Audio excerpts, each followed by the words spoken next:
다음은요. 야권 후보 단일화 상황을 좀 보겠습니다. 일단 뭔가 논의는 멈춰 있죠. 그러나 그 상황에서 여러 가지 모습이 있었어요. 그리고 어제가 굉장히 좀 분주했습니다. 먼저 첫 번째 기사 좀 보시죠. 단일화 공전 중인데 선거운동을 중단한 위기의 안철수. 그렇습니다.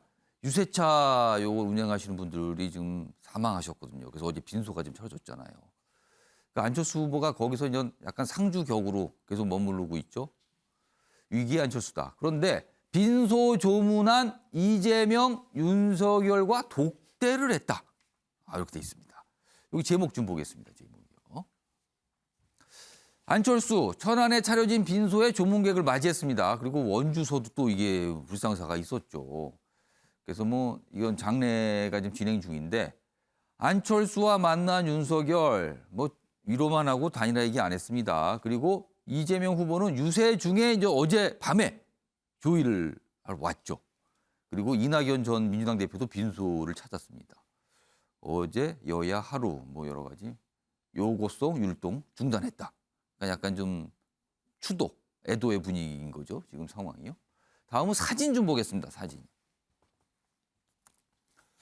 여기 보면 안철수 후보가 윤석열 후보를 만나는 장면. 이게 먼저입니다. 그리고 안철수 후보가 이재명 후보와 마주 앉아 있는 모습. 이게 그 다음 시간이었어요. 이렇게. 어제 이런 모습이 장례식장에서 있었습니다. 자, 그럼요. 어제 조문을 마치고 나오는 윤석열, 이재명 후보 그리고 그 뒤에 안철수 후보도 언론의 모습이 좀 나타났거든요. 영상으로 묶었습니다. 보시죠. 상가에서 그 위로의 말씀들을 주셨습니다. 그리고 그렇게 바쁘신 분들 그중에 선거운동 중에도 와주셔서 감사의 말씀 드리고 싶습니다. 저희 국민의당은 사태 수습에 정말 최선을 다하겠습니다. 내일도 오시나요? 죄송합니다. 예, 여기까지 하겠습니다. 내일 제가 안내하겠습니다. 어제 저 조문이 이렇게 언론의 주목을 받은 거는 사실 이 단일화 때문이죠. 과연 만나서 윤석열 후보, 안철수 후보, 이재명 후보, 안철수 후보 만나서 무슨 얘기를 했을까? 설명은 아직 안 되고 있습니다. 무슨 얘기를 했는데 그냥 단순히 조문, 애도만 표시했다 뭐 이런 설명 정도만 있었어요. 다음 기사 하나 더 보겠습니다. 유세버스 사고 조문, 안철수의 손 내미는 윤석열 이렇게 돼 있습니다. 빈소 찾았다. 25분간 뭐 만나서 독대를 했다. 얘기를 나눴다는 거죠. 단일화 얘기는 안 했다고 하는데 일단 이 모습 자체가 뭔가 신호를 보낸 거 아니냐. 뭐 이렇게 해석이 되는 거예요. 그런 상황에서요. 어제 이런 얘기가 있었습니다. 다음 보시죠.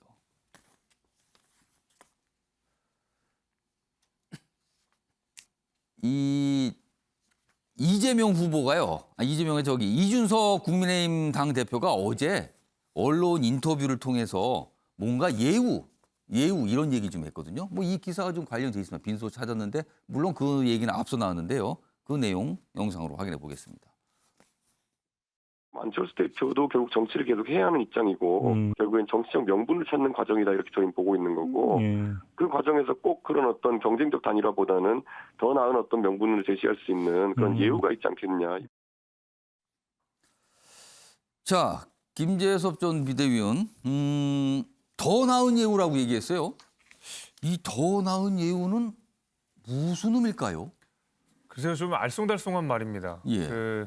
이제 안철수 후보와의 단일화와 관련돼서 예. 이제 이준석 대표의 이야기에 따르면 윤석열 후보가 여론조사 방식은 절대 안 된다라고 못을 박았습니다. 예. 선을 완전히 그어놨기 때문에 자 그러면 이제 결국 남은 것은 단판을 짓는 것인데 이 단판을 짓는다고 하는 것이 그냥 안철수 대표에게 가가지고 윤석열 후보가 제가 대통령 할 테니 그냥 양보해 주십시오라고만 할 수 있는 부분은 아니거든요. 그러니까 어떤 안철수 후보에게도 정치적 명분이 있어야 되는 것이고 예. 윤석열 후보도 그에 맞게 그다음에 예우를 해드려야 되는 것인데 사실 이제 더 나은 예우라고 해서 우리가 단일화 할 때 가장 많이 논의되는 것이 뭐냐면 뭐 내각 구성을 할 때 뭐 일부 좀 참여를 한다든지 예. 뭐 연립정부 구성한다든지 내지는 뭐 그냥 뭐 이렇게 뭐 여러 가지 그 정치적 거래들이 있지 않습니까? 예.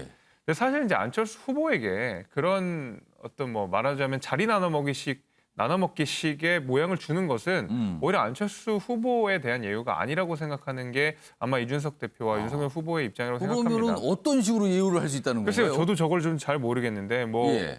어떤 혹자들은 뭐 그 다음 2027년 대선에 위한 발판을 오히려 마련해 주려고 하는 것이 5년 아니냐. 뒤의 상황을 대비해서. 네, 예. 그러니까 근데 사실 근데 그 5년 뒤의 상황을 우리가 예단할 수 없지 않습니까? 예. 중간에 어떤 일이 벌어질지 모르고 아직까지 안철수 후보가 이번 2022년에 대통령이 되고자 하시는 그 의지를 가지고 계시기 때문에 예. 그런 추측들은 사실 굉장히 섣부른 추측들이라고 저는 생각이 됩니다.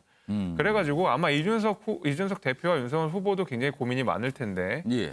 어쨌든 기존까지 이루어졌던 자리 나눠먹이식으로 비춰질 수 있는 때로는 혹은 야합으로 비춰질 수 있는 그런 식의 단일화는 안 된다라고 이야기를 하신 것 같고 오히려 안철수 후보가 이번 대선 이후에도 정치적 행보를 마련할 수 있게끔 어떠한 큰 명분과 예. 어떤 그 발판들을 좀 주려고 하는 고민들이 담겨 있는 이야기라고 생각이 되는데 아직까지 구체적인 내용이 드러난 것은 아니고 단일화와 관련된 이야기는 후보의 입에서 나온 것만이 유일하게 인정할 수 있다라고 당 공식적으로 수차례 이야기를 한 바가 있기 때문에 앞으로 좀 시간을 두고 보고 윤석열 후보가 어떤 이야기를 할지를 저희가 지켜봐야 될 것 같습니다.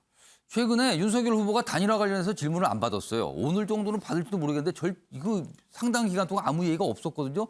그런 상황에서 이준석 대표가 뭐 경쟁적 단일화, 그러니까 뭐 여론조사를 통해서 한쪽은 승리하고 한쪽은 완전히 떨어져 나가는, 뭐 패배하는 이런 단일화 말고 뭔가 예우가 필요하다. 그러면서 명분도 필요하다. 뭐 이런 얘기를 꺼냈거든요. 자, 박창원 교수님. 만약에 단일화를 하게 된다면 어떤 예우가 있어야 된다 이 뜻인데 혹시요 이게 과거 이른바 DJP 연합과 같은 연정 형태. 예를 들면 안철수 후보의 공약 중에는요. 과학기술부총리를 신설해야 된다. 신설하겠다 이런 공약이 있거든요. 이런 거를 윤석열 후보가 받은 뒤 과학기술부총리를 안철수 후보가 결정하게 한다든가 뭐 이런 형태의 정치가 조금 얘기가 나오거든요.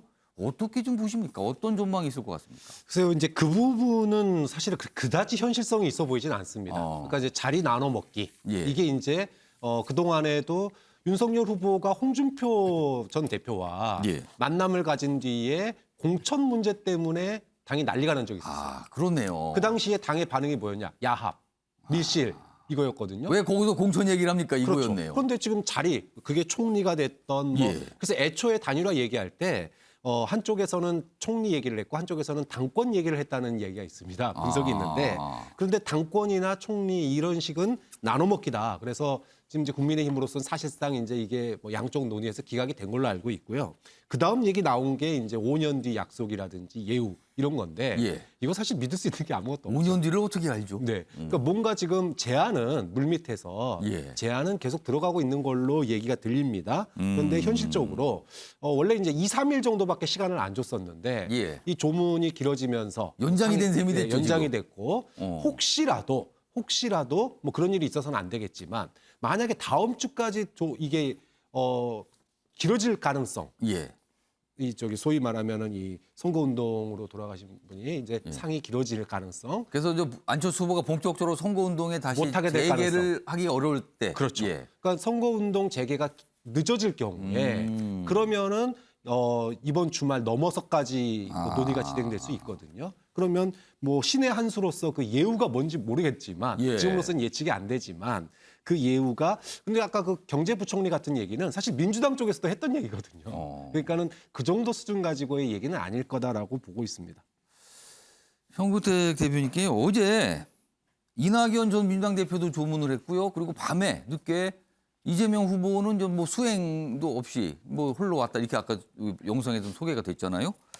원래 조문 계획이 없었다 이런 얘기가 있었는데 조문을 하게 된 거예요. 어떤 이유가 좀 있었을까요? 뭔가 의식을 한 겁니까? 아니 뭡니까? 그런 거보다는 아마 후보가 직접 가겠다는 생각이 있었던 것 같고요. 아마 말씀처럼 뭐 이낙연 총괄선대위원장님께서 가셨는데 그래도 또 후보가 직접 가는 게 낫지 않겠냐 이런 판단이 있었던 것 같습니다. 근데 예. 저는 이제 좀 안타까운 게 물론 이제 지금 단일화 국면이고 선거 국면이긴 하고 예. 지금 안철수 후보가 사실상 어찌 보면 이제 상주 역할은 하고는 있는데 예. 여기에 가서 또 뭐 기자들이나 질문이라는 게 뭐 단일화 얘기가 있었냐 없었냐 뭔 얘기를 한다는 게 저는 조금 적절치는 않은 것 같아요. 왜냐하면 결국은 돌아가신 분이 계시고 예. 그분 이제 유가족들이 계신 거잖아요. 그렇습니다. 거기에 이제 어찌 보면 이제 장례식을 치르는데 음. 정치 일정이 돼버리고 또 거기에 또 많은 언론들의 관심이 단일화 얘기가 있었냐 없었냐 하는 게 저는 조금 자중했으면 좋겠다 이런 생각 갖고 있습니다. 개인적인 생각입니다. 알겠습니다. 그러니까 이 돌아가신 분에 대한 이런 조의 이게 먼저지 지금 그 이유는 그건 부차적인 것뿐이고 그런 건 여기서 꺼낼 게 아니라는 말씀이네요. 어제 모습을 좀 전해드렸습니다.